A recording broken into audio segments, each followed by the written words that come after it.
Hi, I'm Jaikamal. I attend the 9:30 a.m. service here at St. John's, and this is my son Eric. Yep. Hey, I'm Eric, and I go to 5 p.m.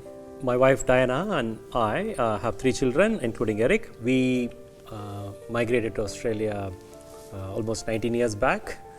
Growing up, I grew up in a lower middle class family in India, where a lot of focus was given to academics. And after I finished my uni, I had reasonably good academic credentials, which helped me get a decent job, and my credentials helped me to move to Australia relatively easily. So because of these things, I got I started giving a sense of over-importance to academic achievement. Yeah, in primary school, after school, a lot of the day would just be preparing for this selective test and going to tutoring. And actually, probably most of the time I spent with my dad was preparing for this exam.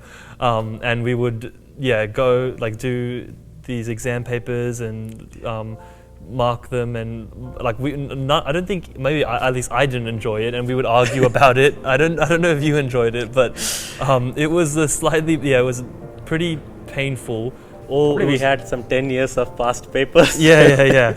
And now my brother and sister are slowly looking at what the work I had to do.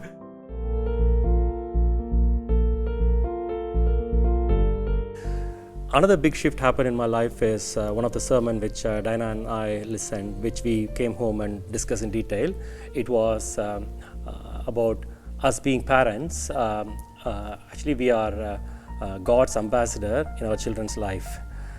It made me realize that I should help God's purpose in my children's life and not enforce what I want in my children's life.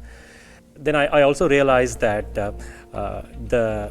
it's only God can give my children the true happiness and the everlasting peace for them, and none of these academic qualifications or job could provide them.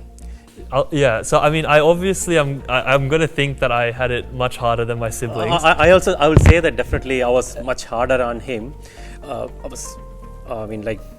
As a parent, I was really focused on, I was probably demanding academic excellence and not achievement. I think I want to say that's important thing. With my other children, probably helping them for academic achievement. With Eric, probably I was literally pushing him towards academic excellence. So that's a big difference between excellence and achievement. I think on that, it's always, we've said that academics is important. That's the same with my siblings. I don't think that has been different, but what's clear is it's definitely not the most important thing.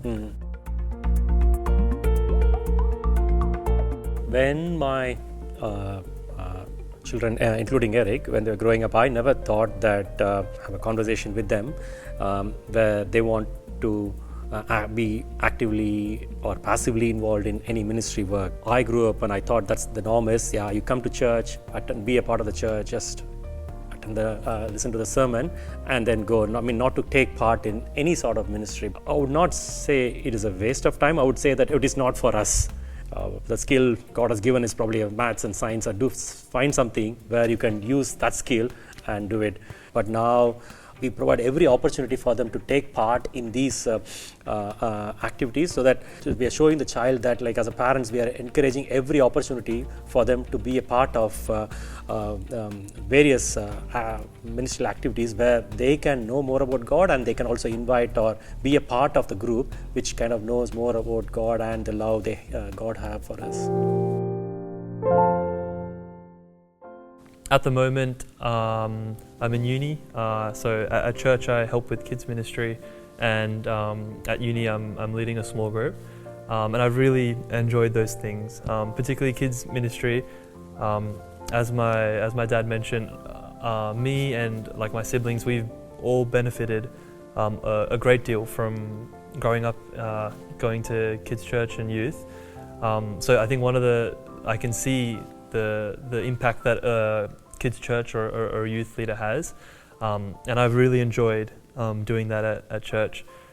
Yes, actually we are, Diana and I are very happy that God has led him into these various ministry work.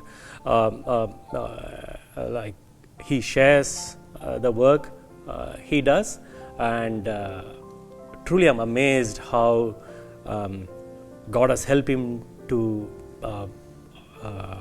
do those ministry work. Makes me realize that actually it's not his work or what I brought him up to do. It's actually God's work, because God has actually chosen him to take part in various ministries or in whichever way he thinks, and the love he has to go and do this ministry. Yeah. I've lived an extremely comfortable life, so thinking about sacrifices is difficult. And likewise with my parents, like having sacrificed so much, it seems difficult thinking to kind of throw it all away and not live a very comfortable life. So those struggles still exist, but I think what's helpful is we have the same priorities, and we can see why we would make a sacrifice like that. It makes sense in light of Jesus, and in light of realizing that not everything is to live for in this world.